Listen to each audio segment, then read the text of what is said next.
বর্তমানে বিদ্যুতের যে সমস্যাটা, আমাদের মিটার ভাড়া দিতে হয়, ডিমান্ড চার্জ দিতে হয়। কেন ভাই আমরা এগুলা কেন দিব? জনগণ দিকে এই ব্যাপারে ফেসবুকে টুকটাক লেখালেখির আন্দোলন করলেও, তেমন ভিডিওতেও আন্দোলন করলেও কিন্তু সরাসরি আন্দোলন করা হচ্ছে না। চলুন আমরা একটা সরাসরি আন্দোলন করি এবং বাংলাদেশ বিদ্যুৎ অফিস ঘেরাও করি। আমরা কেন ডিমান্ড চার্জ দিব, প্রিপেড মিটার দেবো? 500 টাকা বলে 300 টাকা আসে মোবাইলে, 200 টাকাও দাও। টাকা কি এখন কি বলবো, গ্রামের ভাষায় বলে টাকা কি বলদের পুটকি দিয়ে আসে?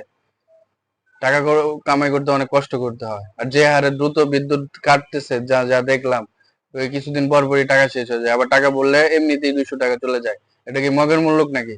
তো সবাই আসুন, প্রতিবাদ করি, আলোচনা করি, এই বিদ্যুতের এই অন্যায় আমরা রোধ করি। চলেন আমরা একটা প্রতিবাদ করি এবং ঘেরাও করি, এবং আমাদের দাবি মানতে হবে। না মানলে পুরা